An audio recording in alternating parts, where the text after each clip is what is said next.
As we are almost through the 2025 college football season, I wanted to take a look at how some of the top players from the 2025 transfer portal have done. A lot of these schools paid big money to get these guys on their team, and today in particular, I want to spotlight the wide receiver position as we're going to go through the top 10 wide receiver recruits in the 2025 portal, talk about who they are and how they have done with their new team. But before we get started, if you're a big fan of college football, be sure to subscribe to the channel, leave a like if you want to support today's video, and let me know what player, team, topic, or situation I can cover next. Now let's go ahead and get started and talk about the top 10 wide receivers from this year's portal. Alright, so at number 10, we had a receiver by the name of Dane Key. He ended up going to Frederick Douglass High School in Lexington, Kentucky, and he was a huge deal back in the day. He ended up having nearly 1,000 yards and 9 touchdowns as a senior, and because of that and his athleticism, he was seen as a big-time recruit. In fact, he was listed as the number 36 receiver in the nation and the 235th player overall. His dad ended up playing for the Kentucky Wildcats, which is a big reason why he decided to commit there. He would stay local. Key would end up catching 37 passes for 519 yards and 6 touchdowns as a freshman, and he was off to a terrific start. He'd increased those numbers to 42 catches for 600 yards and 6 touchdowns in 2023, and then in 2024, he had more catches and yards, but his touchdown numbers went down drastically. The quarterback play was not great for the Wildcats, so he would decide to transfer to Nebraska ahead of the 2025 season. So far, Key has had a good year. I wouldn't say he's been a bust, and I wouldn't say he's been elite either.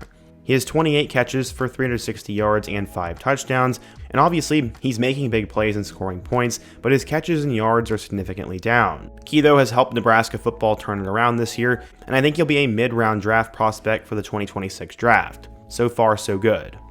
At number 9, we have the other member of that Kentucky duo in Barion Brown. He was listed as the number 9 receiver in this year's portal, and coming out of Pearl-Con High School in Nashville, Tennessee, Barion was also an incredible player. At one point, he was even considered a 5-star recruit, as he had nearly 1,000 yards and 10 touchdowns as a senior. He was also an insane athlete who was super fast in track, and he would decide to commit to Kentucky. He was the number 9 receiver in the nation according to 24/7 Sports, and his time at Kentucky was also very productive. Brown ended up catching 50 passes for 4 touchdowns as a freshman, had 43 catches and 4 touchdowns as a sophomore, and then as I said in 2024, the quarterback play wasn't as great, so he had 29 catches for about 361 yards and 3 touchdowns. After 3 productive years for the Wildcats, he decided to transfer over to LSU, who has become a wide receiver factory, and so far this year, Barion has 44 catches for 449 yards and a touchdown. It looks like he may set a career high for catches and yards, but he's not scoring as many touchdowns. In total, he has 166 catches in his career,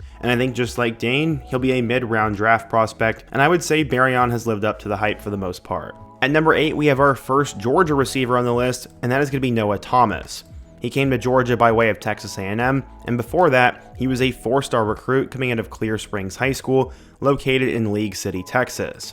At 6'5", Noah had the measurables and potential to be a great college receiver, and as a senior, he had 63 catches for 935 yards and 21 touchdowns. He decided to go to Texas A&M, where in his first 3 years in an Aggie uniform, he showed serious glimpses of potential, especially in 2024, as he caught 39 passes for 574 yards and 8 touchdowns.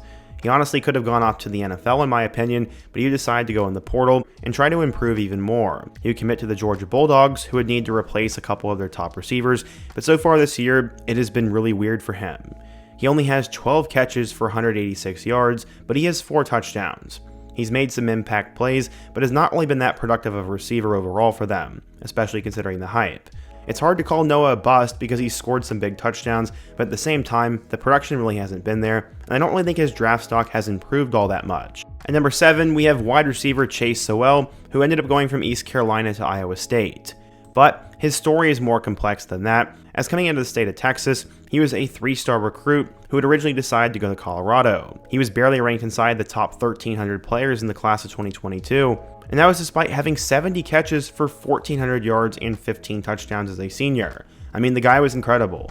He'd end up going to Colorado for his first year of college football in 2022, but after having just 2 catches, he would elect to go to East Carolina. He would definitely save his career with the Pirates, as he had 47 catches for 622 yards in 2023, and then had 34 catches for 678 yards and 3 touchdowns in 2024. He was a super productive player for 2 years with the Pirates, so he entered the portal and elected to go to Iowa State, who'd have to replace 2 of their top wide receivers who went off to the NFL. So far this year, Chase has followed the same trend as these other guys, as he hasn't been bad, but he hasn't been amazing either. He only has 26 catches for 386 yards and a touchdown, and while he's been semi-productive, he has not been able to take the next step, and many thought he was going to be wide receiver 1, so I would ultimately say he's been a bust. At number 6, we have Horatio Fields, who would transfer from Wake Forest to Auburn. The Tigers got a couple of big-time receivers in this year's portal class, and going back in time, Horatio was not really supposed to be anything special.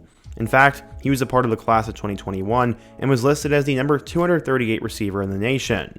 He was barely ranked inside the top 1,800 players, and by far his best offer was Wake Forest, where he would eventually end up going. He would finally get on the field in 2023 for Wake Forest, catching 5 passes, before blowing up in 2024, catching 39 passes for 463 yards and 4 touchdowns.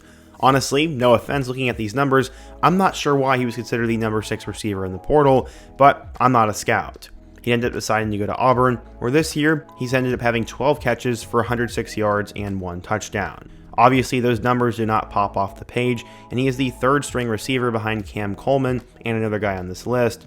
And in total, Horatio has played in just 4 games this year. He's actually really solid against Ball State, but after dealing with an injury, it looks like Horatio's season might be done. And unfortunately, Horatio will go down as a disappointment at Auburn. Texas A&M was another one of those schools that got 2 big-time transfers, and the first one was Casey Concepcion. He has been a very pleasant surprise for the Aggies this year, as they are currently still undefeated, and he's been a big reason for that. While he was in high school, Concepcion was considered a 4-star recruit, but his numbers weren't really all that great. He only caught 29 passes for 519 yards and 4 touchdowns, but was in fact considered a 3-star recruit in the class of 2023. Concepcion would arrive at NC State, and in 2 years there, he was a super productive player. As a true freshman, he caught 71 passes for 839 yards and 10 touchdowns, and then in 2024, he caught 53 passes for 460 yards and 6 touchdowns. He was super productive in 2 years with the Wolfpack, and looking for a better place to play, he would transfer to Texas A&M. So far, Concepcion has caught 47 passes for 787 yards and 8 touchdowns. He's definitely on pace to break his yards and touchdowns record, and while he's not getting as many catches, that is because he is not wide receiver 1. He's wide receiver 2. Concepcion is 100% going to be an NFL draft prospect, and I've seen him as high as the 2nd round. At number 4, we have our second Georgia wide receiver on the list, and that is Zachariah Branch, who came to Athens by way of USC. Zachariah Branch was a huge deal, and coming out of Bishop Gorman High School in Nevada, he was the number 1 receiver in the class of 2023 and the 5th best player nationally. Some thought he was truly going to be a superstar in the college level, and during his senior season, he had 48 catches for 1,100 yards and 14 touchdowns, and was also a track superstar. It helped he played for a huge high school as well, and Zachariah got off to a hot start at USC, catching 31 passes for 320 yards and 2 touchdowns. He improved in 2024, catching 47 passes for 500 yards and a touchdown, but obviously he was looking to be even better and play at an even higher level, so he would elect to transfer to Georgia, and so far this year, he has done that. He has a career-high 59 catches for 583 yards and 3 touchdowns. He's already better in all 3 areas, and as the season has gone on, Zachariah has become more of a star.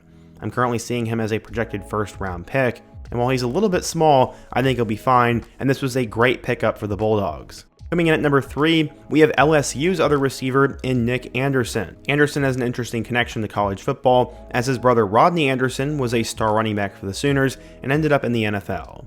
Nick ended up becoming a 4-star recruit coming out of Katy, Texas, and that was after having about 600 yards and 5 touchdowns during his senior season. To be fair, his team ran the ball a lot. Anderson would arrive at Oklahoma as part of the 2023 class, and as a true freshman, he caught 38 passes for 798 yards and 10 touchdowns. That was pretty incredible.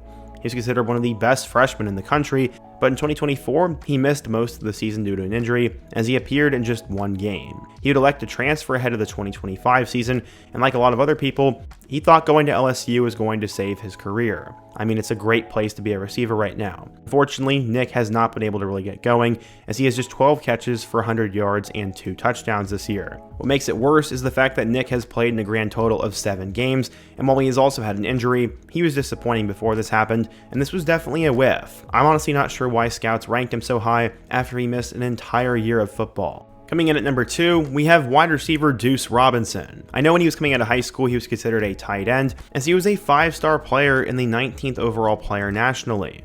This guy was truly a phenom, as he was considered a big-time baseball prospect, and he was a Max Preps All-American after having 84 catches for 1,600 yards and 14 touchdowns as a senior. He came from a super athletic family, and Duce would make an impact right away at USC. He caught 16 passes for 400 yards and 2 touchdowns as a freshman, and then 23 catches for nearly 400 yards and 5 touchdowns as a sophomore. Just like Zachariah, he would transfer across the country, deciding to go to Florida State, hoping to be wide receiver 1 for Tommy Castellanos. That is exactly what has happened so far, as he has 49 catches for 947 yards and 5 touchdowns. Despite a struggling team, Duce has been incredible, and mock drafts and scouts seem to be split on him, but by the end of it, I bet he'll end up being a day 2 pick. And finally at number 1, we have the second Auburn wide receiver transfer on this list in Eric Singleton Jr. Going back in time, Singleton was super underrated coming out of high school, as he was only considered a 3-star recruit coming out of Alexander High School in Georgia. He was not even ranked inside the top 1,000 players in the class of 2023, and he would decide to go to Georgia Tech, where he would develop nicely. He had 48 catches for 700 yards and 6 touchdowns as a freshman, and then in 2024, he had 56 catches for 754 yards and 3 touchdowns. He was a super productive player for the Yellow Jackets, and he would decide to go get paid and play for Auburn. In total this year, he's caught 51 passes for 481 yards and 3 touchdowns. Despite a somewhat inept passing offense for Auburn, Singleton has still managed to be super productive, and he's sharing catches alongside Cam Coleman. I wouldn't necessarily say Eric Singleton has been a superstar, but he's been a good value, has been a good player, and I think his best days are ahead of him in the NFL. But what do you guys think? If you're a fan of one of these players, how do you think they've done this year? What other position group should I take a look at next? And what topic should I cover next? Be sure to let me know down below. Leave a like if you want to support today's video, subscribe if you're new, and check out the videos on the end screen. Hope to see you guys again soon, but until next time, peace.